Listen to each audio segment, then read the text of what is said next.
Okay, so let's dive into a book that I'm telling you has genuinely transformed lives. Harv Eker's Secrets of the Millionaire Mind. Eker makes this huge claim that there's a missing link between just wanting success and actually getting it. And in this explainer, we're going to find out exactly what that link is. And really, it all boils down to this one big, frustrating question, right? Why do some people just seem to effortlessly attract wealth, while others work their fingers to the bone and get nowhere? Is it luck? Raw intelligence? Aker says nope, it's none of that. The real reason is something much, much deeper, something invisible. Well, that invisible force, that's what he calls your money blueprint. I want you to think of it like a program, a script, that's running your entire financial life in the background. According to Eker, it's this blueprint, not your job, not the economy. That is the real root cause of your success, your struggles, or you just being stuck in the middle. So what is this blueprint, really? It's basically your default setting when it comes to money. It's a collection of beliefs and habits that got wired into your subconscious mind, probably when you were very young. And it controls how you think, what you feel, and what you do with money, most of the time without you even realizing it's happening. And this is where it gets really powerful. Aker lays out this simple formula to show how it all works. Your programming, that's your blueprint, it leads to your thoughts. Your thoughts then create your feelings. Your feelings drive your actions. And of course, your actions produce your results. See the chain reaction? This is why just trying to change your actions, like working harder, often fails. If you want to change your results for good, you have to go all the way back to the source and change the programming itself. Now, to make this idea really stick, Aker uses this absolutely brilliant analogy of a financial thermostat.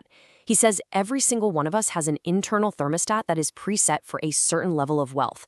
So the question is, what's your setting? Are you set for millions or just enough to get by, maybe even for debt? And this right here is the key. It's so crucial. You could win the lottery tomorrow, but if your internal thermostat is set to, say, $50,000 a year, your subconscious mind will find a way to burn through that cash to get you right back to your comfort zone. It's a self-correcting system. The only way to create permanent wealth is to actually go in and reset that thermostat.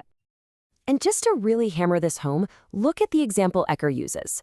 He talks about someone like Donald Trump, whose thermostat is obviously set for billions. For someone like that, having only $1 million in the bank would feel like a total catastrophic failure. But for most of us, $1 million sounds like a dream come true. It's all about that internal set point.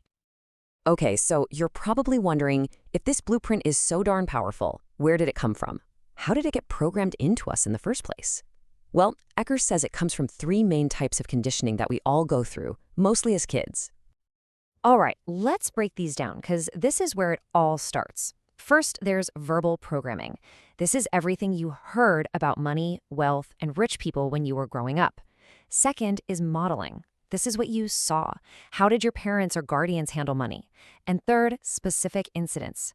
These are emotionally charged experiences you had around money that left a deep impression. These 3 things basically wrote the code you're still running today. Just think about it for a second. What were the phrases you heard about money over and over again when you were a kid? Money doesn't grow on trees. We can't afford that. Rich people are greedy. You might think those are just harmless sayings, but they seep into your subconscious mind and become your truth, actively pushing wealth away from you. And then you've got modeling. Oh man, this story from the book is just perfect for explaining this. It's about a woman who always cut the ends off the ham before cooking it. Why? Because her mom did. One day she asks her mom why, and her mom says, because my mom did. So she finally asks her grandma, who says, well, darling, my pan was too small. We do the same with money. We copy our parents' habits without ever questioning if they even make sense for us today. Okay, so that's the diagnosis, right? The subconscious programming. The big question is, what's the cure? How do we fix it? Well, Eker gives us 17 wealth files. These are specific ways that rich people think that poor and middle-class people just don't. Let's start with the absolute foundation, wealth file number 1. And this is the absolute biggest difference. It's night and day. Rich people operate from the deep belief that I create my life. They know they're in the driver's seat. Poor people, on the other hand, have the mindset that life happens to me. They see themselves as passengers, just getting tossed around by circumstances. You have to believe you are creating it all, your success, your mediocrity, and yes, even your struggles.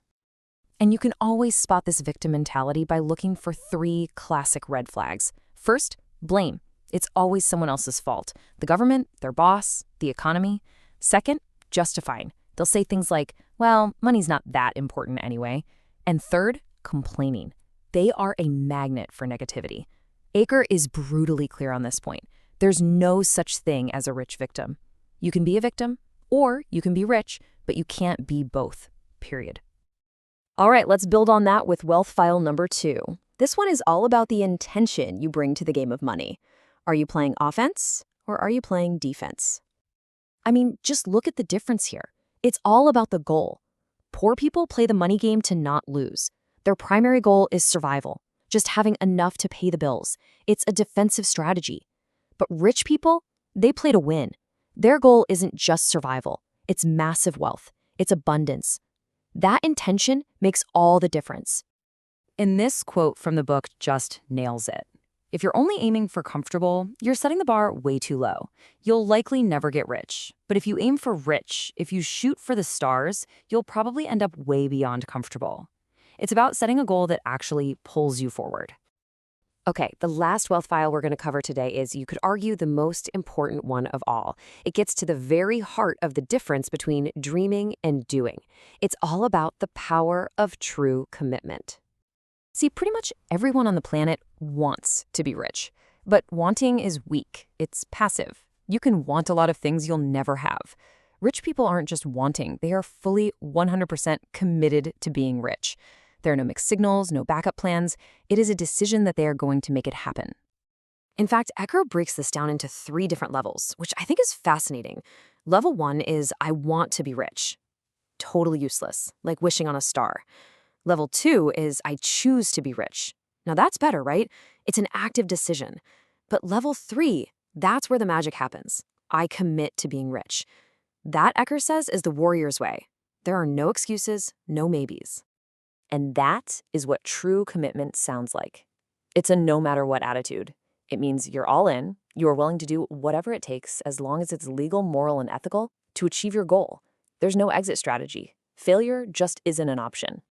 So after hearing all this, you might be thinking, okay, where do I even start? And the first step is actually pretty simple, though not necessarily easy.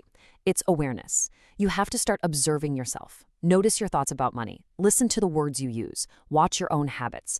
You can't fix a program you don't even know is running. And this is why that declaration on the screen is so powerful. Saying I have a millionaire mind isn't just some cheesy affirmation.